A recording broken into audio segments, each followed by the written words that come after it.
tribunal suspende una detención migratoria para que un salvadoreño que busca refugio en México pueda realizar este procedimiento en libertad. En el estudio, la magistrada Gabriela Rolón nos explica cuáles son los alcances de esta sentencia. Además, jueces y especialistas en el nuevo sistema de justicia penal se reúnen para analizar la posibilidad de terminar un proceso incluso antes de llegar a la audiencia inicial. Quédese con nosotros, lo vamos a poner al tanto del quehacer jurisdiccional. Comenzamos.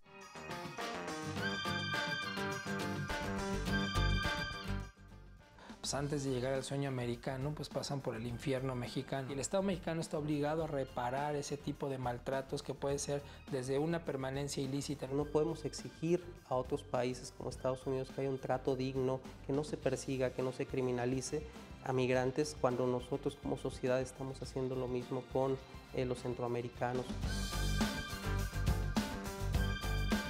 A finales de 2015, una persona de nacionalidad salvadoreña, como lo acaba de decir, pues ingresó a territorio mexicano señalando que salió huyendo de su país porque tenía el temor de ser perseguido y que su seguridad e integridad personal se encontraban en situación de riesgo. Precisó que no sabía leer.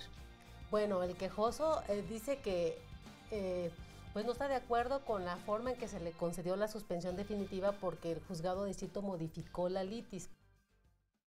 ¿Qué tal? Bienvenido al Consejo de la Judicatura. Hoy, ¿cree usted que sea posible resolver un conflicto en materia penal antes de llegar a un juzgado? Veamos. Si el imputado reconoce ante una autoridad judicial que cometió un delito, el juez puede citar audiencia y establecer beneficios para el inculpado por aceptar su responsabilidad, entre ellos, el procedimiento abreviado. Actualmente en Sinaloa la mayoría de los casos están terminando de esta manera. Y la problemática que aquí encontramos es que al principio había una disposición de la Procuraduría para dar unas buenas propuestas de reducción de pena a los imputados. Sin embargo, poco a poco, de manera gradual, han ido subiendo estas penas, o vámoslo a decir, ha reducido la pena que se está proponiendo. El Código Nacional de Procedimientos Penales establece diversas soluciones alternas y formas de terminación anticipada del proceso, algunas de ellas a propuesta del Ministerio Público. Puede decidir enviar un asunto al órgano especializado en mecanismos alternativos para que se resuelva a través de acuerdo reparatorio. Durante el primer Encuentro Nacional de Operadores del Sistema de Justicia Penal, juzgadores y especialistas analizaron la posibilidad de terminar un proceso incluso antes de llegar a la audiencia inicial a través de unidades de atención temprana. La atención temprana es la que el Ministerio Público otorga a la persona desde el primer contacto y estará obligado a proporcionar un servicio con eficiencia, eficacia, rapidez y calidad. En concreto es la propuesta, una estructuración de procesos y organización que permita la especialidad técnica en 3 niveles de la Procuraduría, y con esto, digamos, está apostando a que el trabajo en las Procuradurías y en las Fiscalías será más eficaz y además más eficiente. En otros temas, los conflictos y la persecución han provocado que cada vez más personas se vean forzadas a huir de sus casas. Cifras de la ONU apuntan más de 65 millones de desplazados.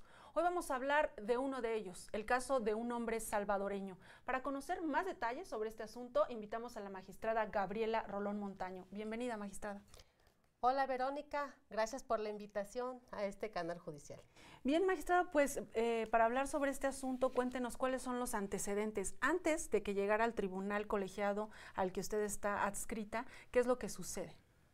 Mira, en este caso es una persona, a finales de 2015, una persona de nacionalidad salvadoreña, como lo acaba de decir, pues ingresó a territorio mexicano señalando que salió huyendo de su país porque tenía el temor de ser perseguido y que su seguridad e integridad personal se encontraban en situación de riesgo. Precisó que no sabía leer. Esto sucede cuando él acude ante las autoridades migratorias a solicitar este asilo, ¿no? Bueno, con motivo de este ingreso al país, fue puesto a disposición del Instituto Nacional de Migración y en alojamiento temporal en una estación migratoria, primero en el sur del país y posteriormente aquí en la Ciudad de México.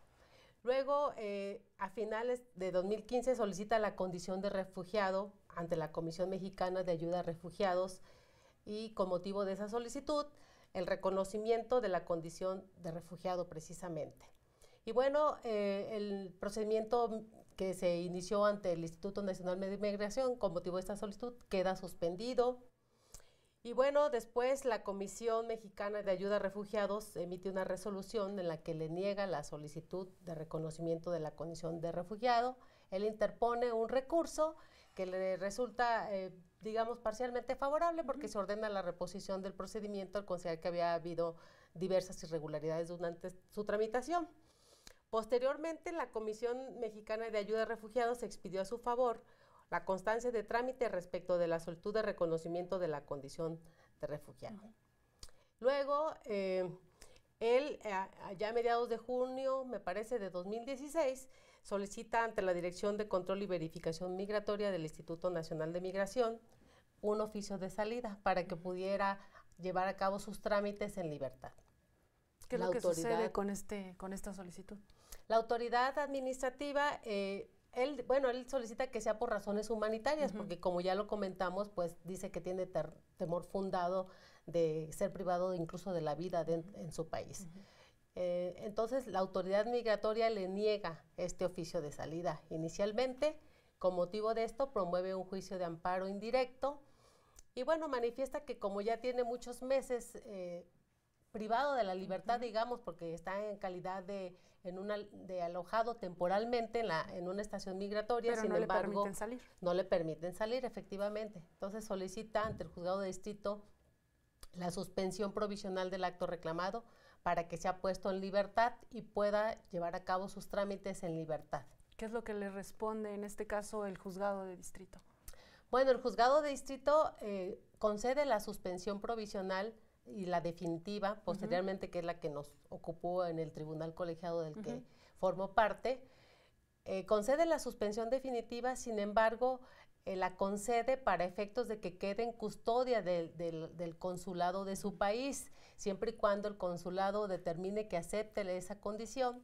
Y además, entre otras cosas, le establece una garantía de 10,000 pesos como requisito de efectividad para que surta efecto la suspensión. O sea, como el juzgado de distrito, este hombre pedía que lo dejaran estar en libertad para llevar este procedimiento en el que él solicitaba quedarse aquí como refugiado o como asilado, ¿no? Así es. Y entonces el juzgado de distrito le dice, póngalo a disposición en custodia del consulado de su país. De autoridades de las que finalmente él venía, digamos, huyendo, ¿no? De un país donde Eso manifestó él, efectivamente. Magistrada, vamos a hacer una pausa y de regreso nos comenta cómo es que esta persona impugna la resolución del juez de distrito y cómo es que llega al tribunal colegiado.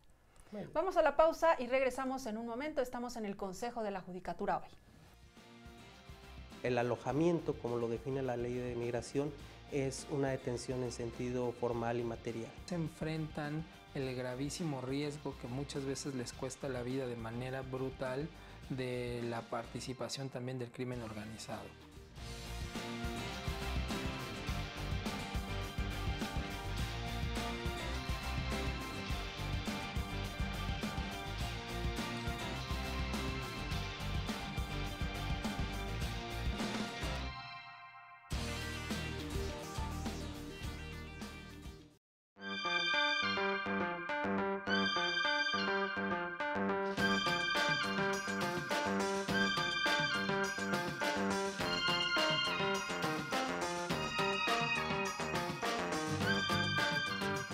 Estamos conversando con la magistrada Rolón Montaño sobre una sentencia que protege los derechos de un migrante. Y antes de continuar con nuestra charla, quiero invitarla a ver una pieza para tener un poco más de contexto sobre este asunto y volvemos con más comentarios. Vamos a verla.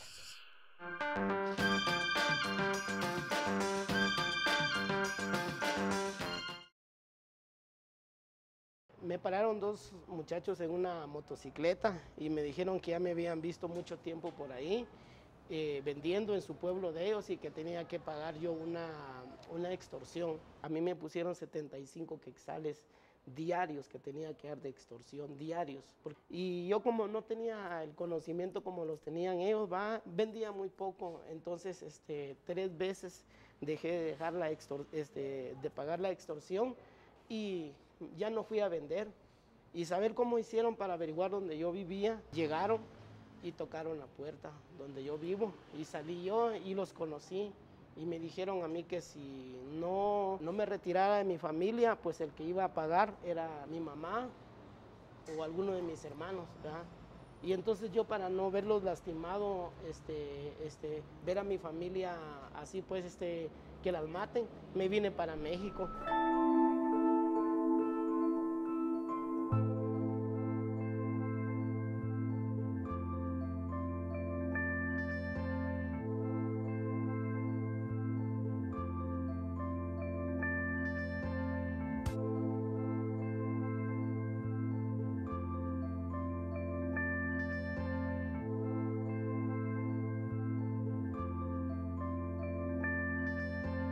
En aquellos casos donde la gente transita por México, pues antes de llegar al sueño americano, pues pasan por el infierno mexicano, ¿no? No podemos exigir a otros países como Estados Unidos que haya un trato digno, que no se persiga, que no se criminalice a migrantes, cuando nosotros como sociedad estamos haciendo lo mismo con los centroamericanos o con los sudamericanos. En septiembre de 2015, José de la Paz cruzó la frontera con México procedente de El Salvador. Iba huyendo de bandas criminales que lo amenazaron de muerte. No habían pasado ni 2 meses cuando fue detenido e ingresado a la estación migratoria de Tapachula, en Chiapas. Luego fue trasladado a la Ciudad de México. Él ya había solicitado, desde que es detenido e ingresado a la estación migratoria, el reconocimiento de la condición de refugiado ante la Comisión Mexicana de Ayuda a Refugiados, la COMAR. Y eso hace que su procedimiento migratorio quede suspendido. Aunque el Instituto Nacional de Migración ordenó que José fuera puesto en libertad para seguir el procedimiento de su solicitud de asilo, esta disposición nunca se cumplió. Pasaron 6 meses antes de que José recibiera asesoría legal para combatir la detención arbitraria de la que era objeto. En esas condiciones se les generan afectaciones a las personas y a sus familias, y el Estado mexicano está obligado a reparar ese tipo de maltratos, que puede ser desde una permanencia ilícita en una estación migratoria hasta la muerte de su familiar en una masacre cometida por bandas del crimen organizado.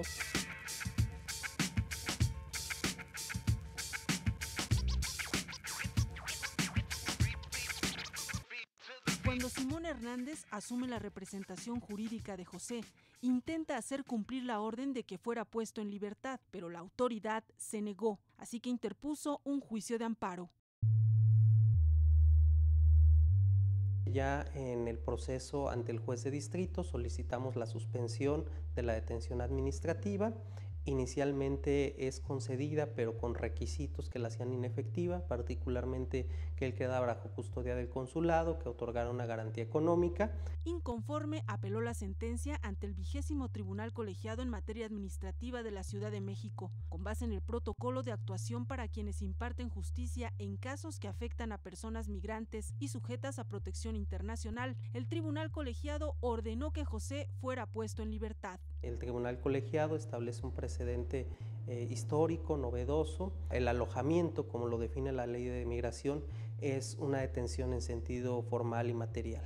Y como detención, pues tiene una serie de principios. Debe ser impuesta caso a caso, debe tener un principio de necesidad, de proporcionalidad, y debe ser la última medida en materia migratoria. En un comunicado, la Comisión Interamericana de Derechos Humanos celebró la emisión de esta sentencia por establecer la excepcionalidad de la detención migratoria. Por eso felicitamos a las autoridades mexicanas y las instamos a seguir por esta senda, apunta el comunicado de la Comisión Interamericana. El objetivo es establecer medidas alternativas a la detención, como presentarse a firmar semanalmente ante un juzgado, tal y como lo ordenó el Tribunal Colegiado. Y es que el problema de la migración ilegal, lejos de resolverse, va en aumento. Se estima que en los últimos 4 años se incrementó 1000%. La mayoría de las personas provienen de El Salvador, Guatemala y Honduras. No solamente enfrentan una condición de opresión provocada por el gobierno, persecución, falta de respeto a sus derechos, sino además enfrentan el gravísimo riesgo que muchas veces les cuesta la vida de manera brutal de la participación también del crimen organizado.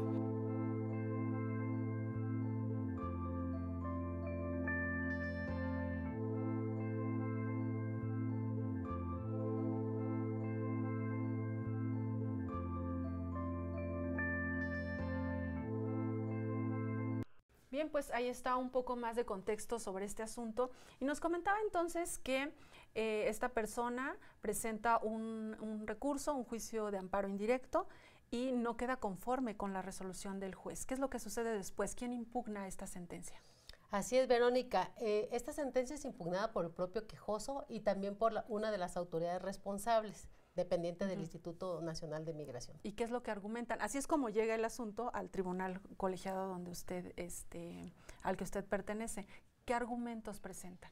Bueno, el quejoso dice que pues no está de acuerdo con la forma en que se le concedió la suspensión definitiva porque el juzgado de distrito modificó la litis, porque dice, me concede la suspensión para que yo quede en custodia de autoridades dependientes de mi país, y no es lo que yo solicité que se me pusiera en libertad para poder tramitar mi procedimiento administrativo, obtener la calidad, alguna legal estancia en este país, en libertad. Y sin embargo, el juzgado de distrito me la concede para que quede en custodia. Pero además me fija una garantía que él considera que es excesiva, porque dice, pues estoy narrando mis antecedentes, que no tengo trabajo, que no sé leer ni escribir, y entonces pues realmente me está haciendo inaccesible la protección de la justicia federal. Y nos comentaba usted que le suspensión. fijan 10,000 pesos, ¿no? Le fijaron 10,000 pesos de garantía como requisito de efectividad para que surtiera efectos la suspensión definitiva. Y por otra parte, la autoridad, ¿qué es lo que argumenta o qué es lo que dice? Bueno, la autoridad en su recurso, recuerdo que argumentaba que no era procedente que se le pusiera en custodia precisamente porque él había dicho ante el Instituto Nacional de Migración que pedía que no se dieran informes sobre él a las autoridades de su país porque tenía temor fundado de que fuera privado de la vida, de que estaba siendo perseguido por razones que quizás sean de motivo étnico, político, religioso. Y entonces dice la autoridad, pues están concediendo la suspensión para un efecto pues que él precisamente se está oponiendo desde el trámite administrativo que llevó a cabo. ¿Cómo se prepara usted, antes de que vayamos al caso concreto, cómo se prepara usted como juzgadora para revisar un asunto sobre este tema? ¿No? Porque puede ser que un migrante, una persona que entra al país de manera ilegal, lo detienen y lo primero que dice es, me vienen persiguiendo, ¿no? Ese es un extremo, pero está el otro. Sabemos que la realidad de muchos países de donde vienen estas personas realmente tienen conflicto. Entonces, ¿cómo está usted? ¿Cómo está el juzgador sensibilizado para abordar un tema como este? Pues mira, anteriormente los delitos en materia de población eran delitos. Era un delito el entrar ilegalmente a este país, por lo menos en nuestra legislación nacional. Actualmente ya no, con motivo de los tratados internacionales de los que México ha suscrito con otros países y a nivel internacional ya no se consideran un delito, solamente es una sanción administrativa la que tiene derecho.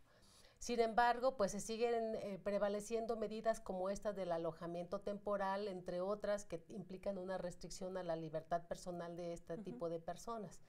En ese sentido, cuando nos llega un asunto de esos, pues lo primero que tenemos que verificar pues son los hechos concretos que nos está narrando en principio el quejoso bajo protesta de decir verdad. Y bueno, ya cuando estamos hablando de una suspensión definitiva tenemos también la versión de la autoridad responsable, analizamos estos hechos, revisamos cuál es la legislación que podemos, el marco jurídico que podríamos aplicar de manera específica, después analizamos estos hechos confrontados con la legislación que consideramos aplicable y hacemos un análisis, pues digamos, más profundo de esta legislación, y entonces ya con esos elementos, considerando además las situaciones particulares del caso, porque debemos de tomar en cuenta que este tipo de asuntos pues son personas en una alta situación de vulnerabilidad, se encuentran fuera de su país, en donde no conocen, en un país distinto que no conocen las costumbres, en ocasiones realmente sucede que además de que no se conocen las costumbres, tienen dificultades con el idioma. Si nosotros que hablamos el idioma español, vamos a Argentina y muchas palabras tienen una connotación distinta, o con los colombianos, con los centroamericanos, alejados de su familia, de quien pudiera darles un apoyo, a veces sin trabajo, sin ingresos económicos. Entonces, en ese sentido, creo que cuando estamos analizando el caso, pues debemos verlo con esa especial sensibilidad.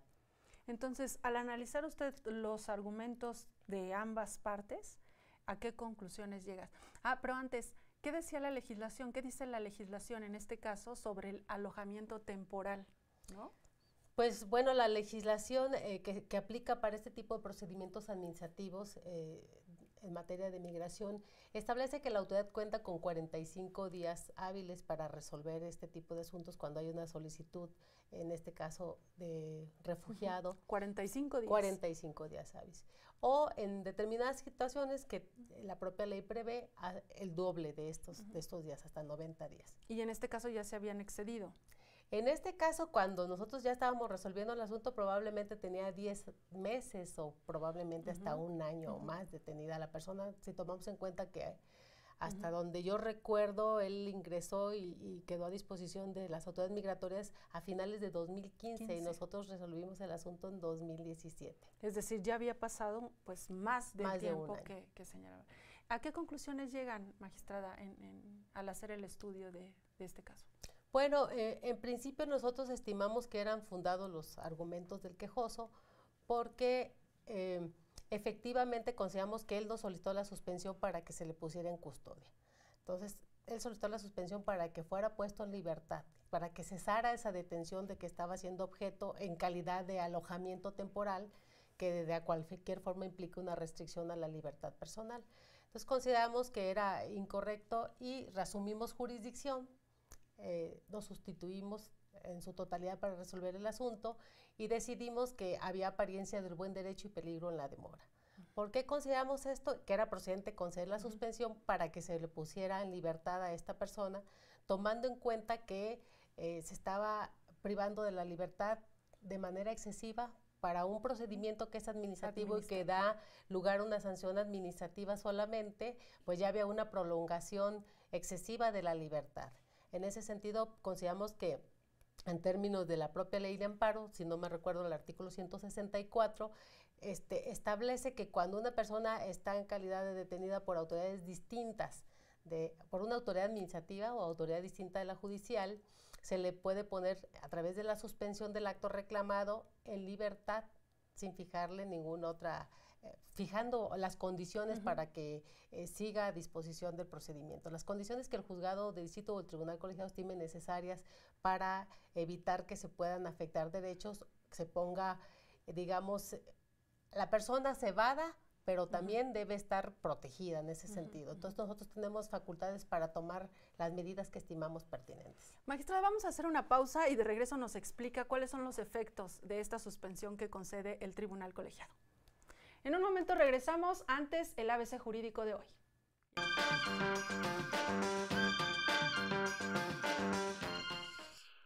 Cuando asuntos similares se resuelven bajo criterios jurídicos distintos, se dice que existe una contradicción de tesis. Esto puede surgir entre resoluciones que emiten las salas de la Suprema Corte, los plenos de circuito o los tribunales colegiados. Cuando la contradicción se da entre las salas de la Suprema Corte, es el Pleno del máximo tribunal del país quien determina el criterio que debe prevalecer. Tratándose de una contradicción entre los plenos de circuito, resuelven tanto las salas como el Pleno de la Suprema Corte.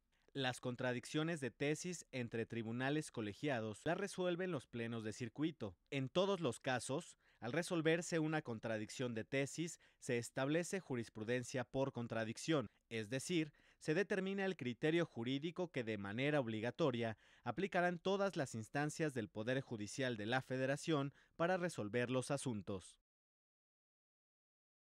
Todos nos estamos centrando como en el punto de México para Estados Unidos y del otro lado de la frontera. De aquel lado como que está más pesado. Yo creo que esa gente sufre más. Así como queremos que traten a la gente de nuestro país, hay que tratarlos de la misma forma porque ellos también llegan a este país solos, están en busca de una mejor oportunidad y a veces no se les da, ¿no? Porque somos egoístas.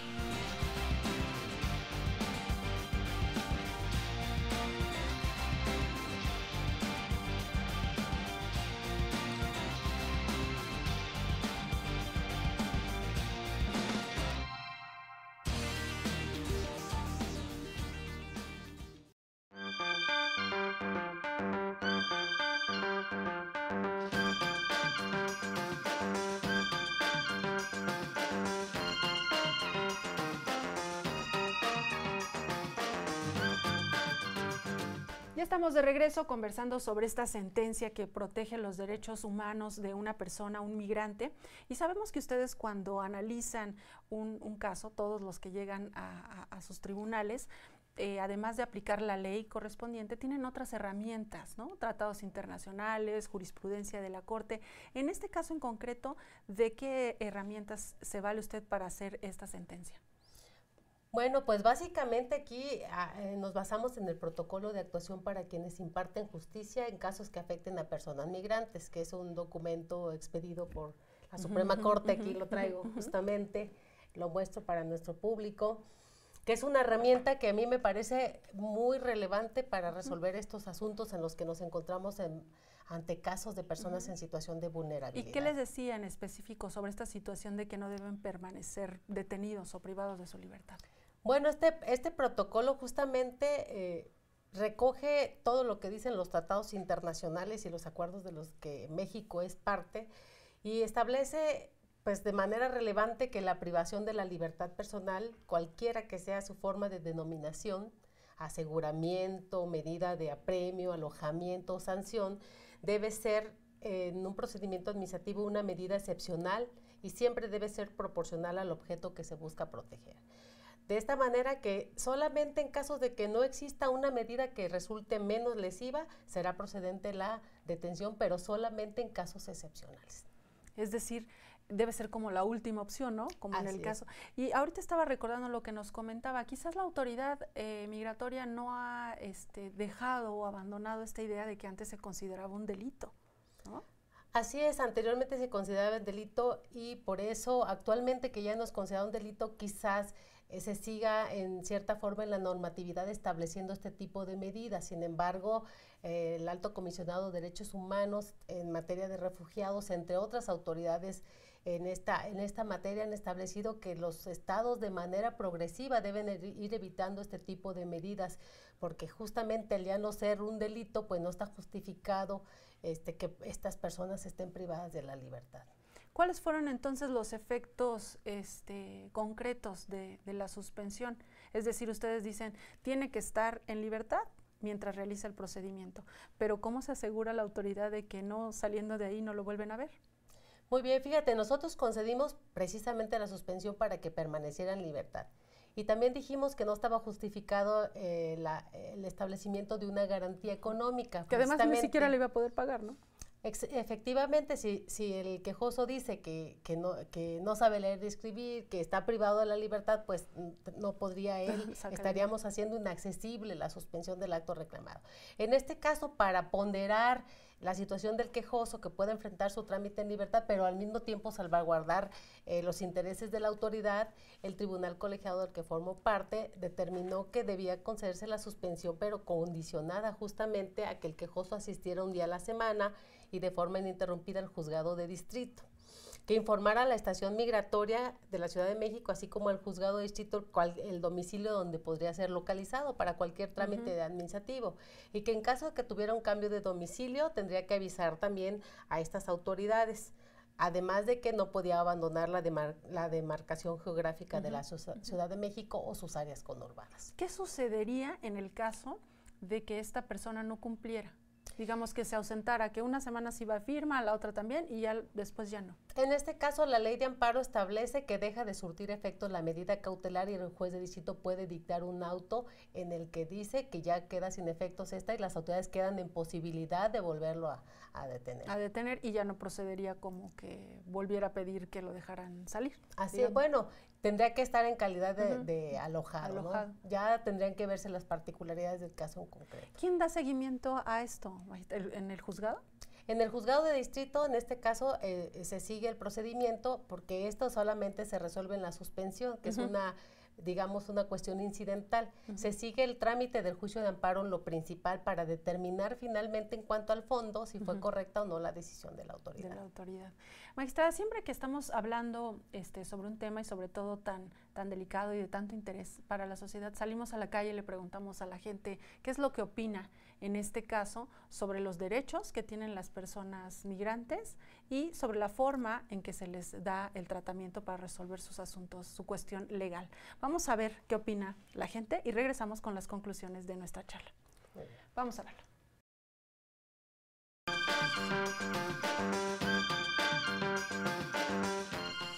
De la misma manera, ¿no? Porque exactamente así como queremos que traten a la gente de nuestro país, hay que tratarlos de la misma forma, porque ellos también llegan a este país solos, están en busca de una mejor oportunidad y a veces no se les da, ¿no? Porque somos egoístas y no queremos que la gente siga adelante y no los queremos apoyar.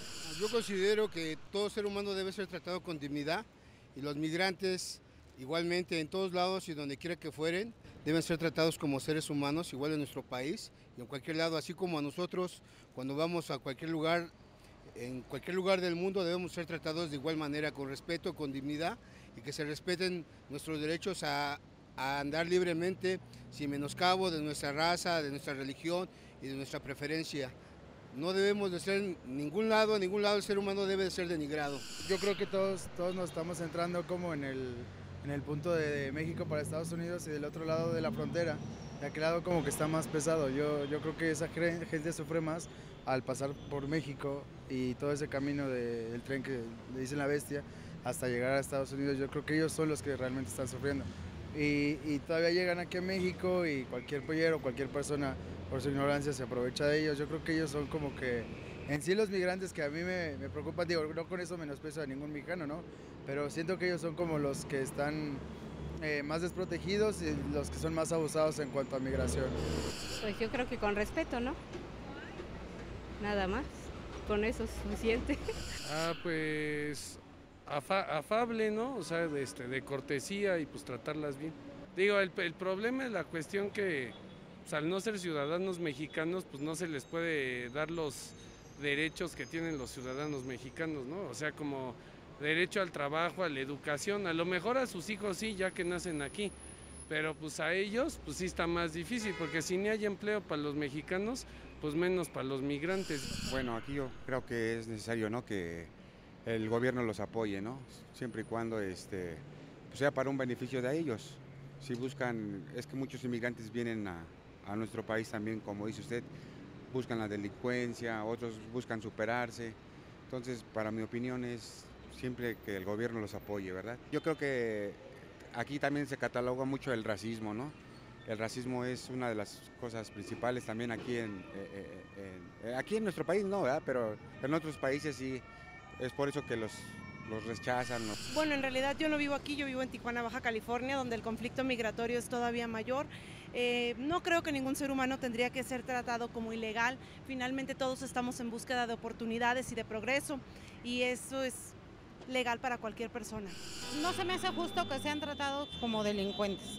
Desgraciadamente México es un país donde todo el mundo lo agarra de puente para llegar a Estados Unidos, para llegar a Canadá o qué sé yo. En ese inter hay mucha gente que empieza a pedir en las calles porque no tiene para alimentar, porque viene con familia, viene con hijo. Entonces nosotros lo que hacemos es encasillarlos en una situación, pues desgraciadamente algo ruda. A eso agrégale la actitud verdadera de los delincuentes, donde se fusionan, pues ya no sabes quién es quién, ¿no?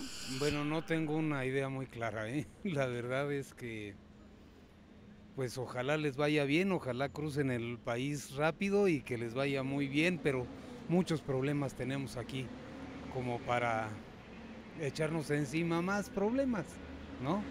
Hay que resolver lo nuestro primero. Bueno, yo creo que tienen que tener un trato especial, ¿no? Y no ser considerados como delincuentes, en virtud de que, si bien es cierto, están pasando por esas circunstancias, deben de recibir apoyo, ¿no?, por parte de nuestro país y ser asesorados para lo que tengan que ellos puedan hacer, ¿no? Y regresar a su país, o en este caso, ¿no?, regresar a sus casas, ¿no?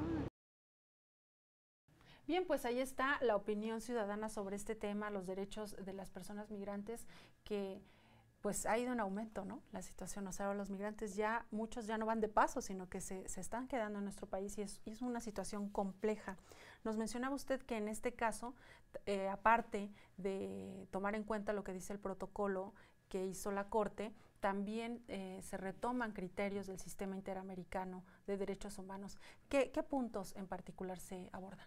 Sí, mira, en este caso, como el protocolo hace una compilación de esta normatividad también, por eso decía yo que es una herramienta muy útil, pues aquí se hace referencia a a criterios de la Corte Interamericana, tratados internacionales. En este caso están inmersas en esta resolución las citas al artículo 31 de la Convención sobre el Estatuto de los Refugiados de 1951 y el artículo 7 de la Ley sobre Refugiados y Protección Complementaria, así como lo resuelto por la Corte Interamericana de Derechos Humanos en el caso Vélez Lord contra Panamá, que son las sentencias de la Corte, pues también son un referente importante para las sentencias que dictamos los tribunales en este país. Magistrada, y a propósito de la Corte Interamericana, sabemos, porque estuvimos ahí investigando en la página de la Corte, que hay un reconocimiento a esta sentencia que se dictó por unanimidad, ¿no?, de las 3 integrantes de este tribunal colegiado, en el sentido de que reconocen que esto contribuye a que se reconozca o se haga esta diferencia entre las sanciones administrativas que se deben aplicar y no una detención, ¿no? No se trata de un delito, dicen ahí. Y entonces es un avance, ¿no?, y es un reconocimiento a esta labor jurisdiccional. ¿Qué opinión le merece esta mención de la Corte? Bueno, pues no deja de ser pues un incentivo para la labor que estamos llevando a cabo todos los tribunales. Qué bueno que se reconozca ese tipo de situaciones. Normalmente se habla mal de los tribunales, de las decisiones que tomamos, y en la prensa salen este tipo de situaciones, pero pocas veces se habla de las cosas que se estima que pueden ser benéficas para la sociedad. En este caso creo que es muy importante que nos sensibilicemos los juzgadores y todas las personas involucradas en este tipo de asuntos de la situación que impera respecto a los migrantes. El problema que tienen los migrantes centroamericanos en nuestro país es un problema que se traslada de nuestros connacionales hacia los Estados Unidos. Recordemos que actualmente pues hay políticas migratorias que también están pretendiendo criminalizar la situación ilegal en el vecino país del norte, ¿no? Entonces es importante estos precedentes, por eso la Corte Interamericana ha estado siendo muy insistente en que nos sensibilicemos en este tipo de situaciones, y bueno, también el Consejo de la Judicatura Federal y la Suprema Corte de Justicia de la Nación han estado muy pendientes de estos criterios de la Corte Interamericana, nos han estado dando cursos de capacitación a los juzgadores para que sepamos manejar estas herramientas, pero sobre todo que es importante sensibilizarnos de la situación real del país, de todas estas personas que se encuentran en situación de vulnerabilidad. ¿Cómo ponderar el asunto entre los migrantes que realmente tienen esta necesidad, que realmente están siendo perseguidos, que no pueden volver a sus casas, ¿no?, porque están en peligro, porque ya mataron a su familia, ¿no?, contra las personas que pues también quizás por causas pues válidas, ¿no?, que no tienen trabajo, que no tienen ninguna condición apta para sobrevivir en su país, pues también emprenden este viaje ilegal, y ellos sí van con esa mira de pues irse a trabajar a otro país. Pues yo creo que todas las personas que ingresan al territorio mexicano gozan de la protección de los derechos humanos, como lo establece el artículo 1 de nuestra Constitución.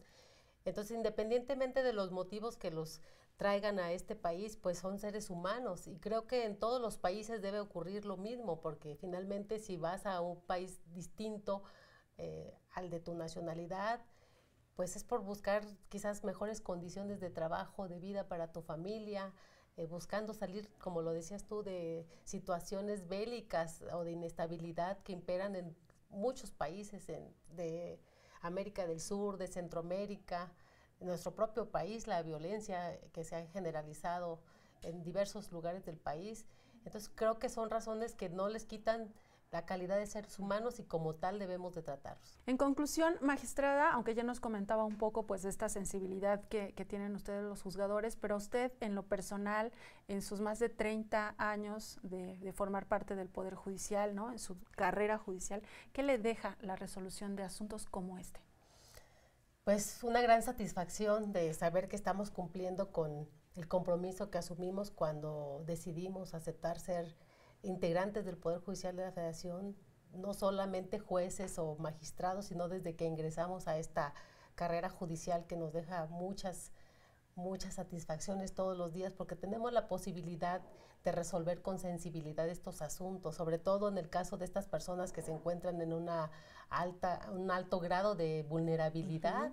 Justamente, ya lo decía yo, pues están en un país que no conocen las costumbres, en ocasiones no conocen el idioma, están lejos de su entorno familiar, de sus amigos, de las personas que les pudieran proporcionar un apoyo. Y pues no solamente en estos casos, en todos aquellos que involucran a personas, en el caso de mujeres. En violencia doméstica, violencia de género, personas que pertenecen a las comunidades indígenas.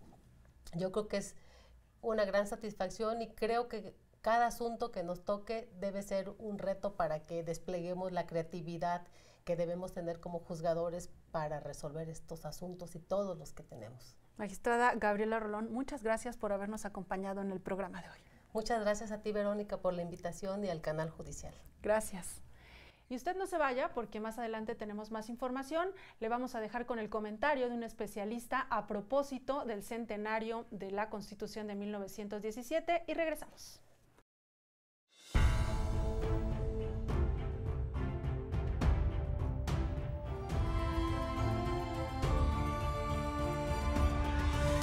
En 100 años de vigencia, nuestra Constitución de 1917 ha tenido grandes transformaciones. El año 2017 nos permite hacer una reflexión sobre los distintos temas que tiene nuestra Constitución y aquellos que han sido muy importantes para nuestro país. Quiero hablarles en esta ocasión del tema del Estado laico.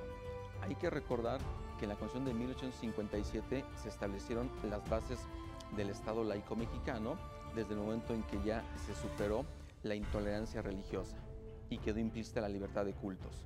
En 1917, los constituyentes, cuando discuten dos de los artículos que son fundamentales para el tema de la laicidad en nuestro país, me refiero al artículo 24, porque ahí se estableció de una forma explícita la libertad de cultos como un derecho de todas las personas. Y el artículo 130 de la Constitución estableció ya la regulación del Estado frente a las iglesias y a los ministros de culto religioso. En su momento no se les permitía a los ministros de culto religioso participar ni de forma activa ni pasiva en el ejercicio del voto.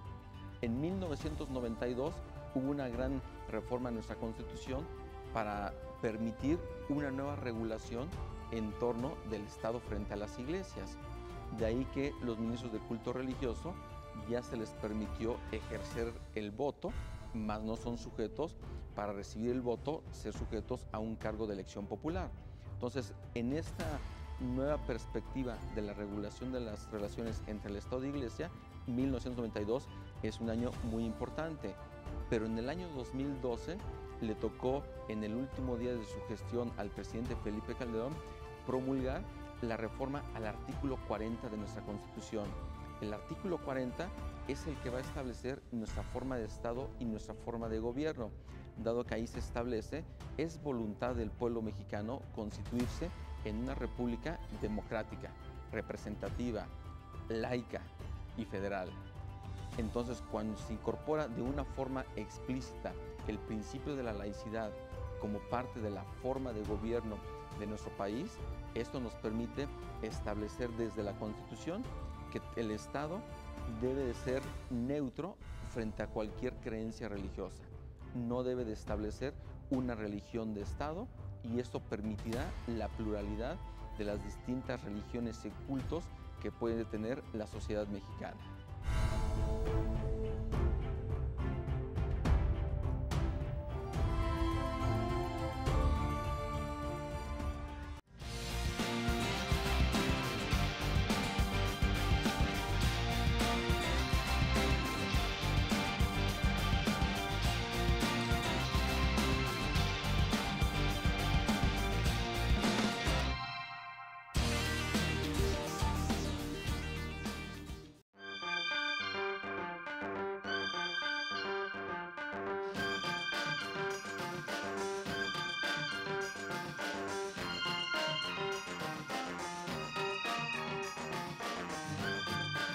Los datos estadísticos son indispensables para tomar decisiones sobre la creación de nuevos órganos. Echemos un vistazo a la estadística judicial.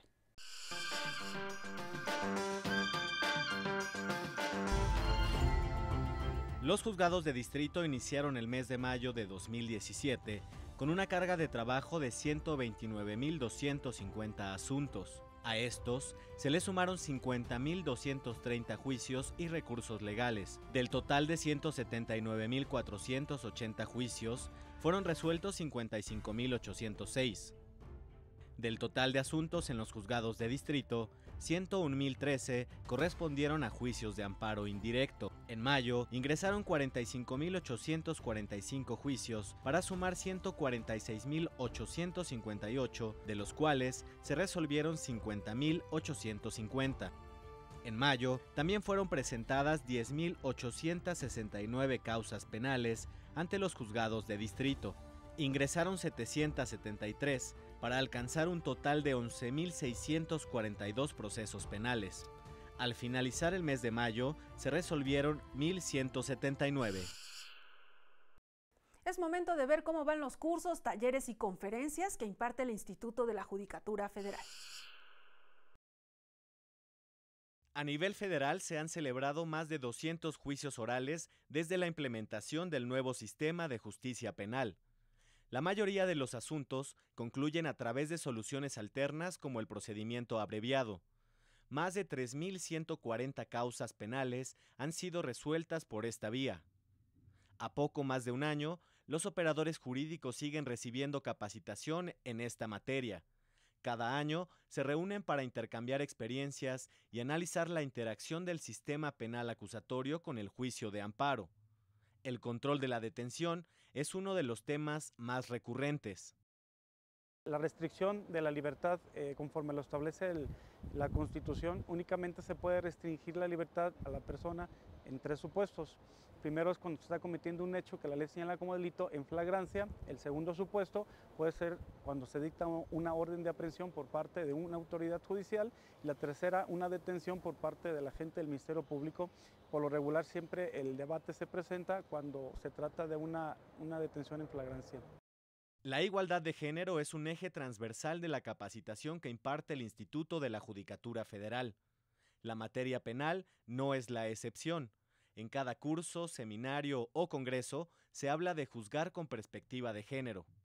Desde la propia normatividad que existe en nuestros códigos, pero principalmente los lineamientos de interpretación que ha hecho la Suprema Corte de Justicia de la Nación al establecernos algunos puntos específicos de líneas que debemos de tomar en cuenta para poder juzgar con esta perspectiva de género, ya sea por sexo, raza, nacionalidad, etc. Así como apegarnos estrictamente a ordenamientos de carácter internacional. El derecho a la defensa adecuada, establecido en el artículo 20 constitucional, y la imposición de prisión preventiva como última opción en el catálogo de medidas cautelares son otros temas que se abordan en los foros organizados por el Consejo de la Judicatura Federal.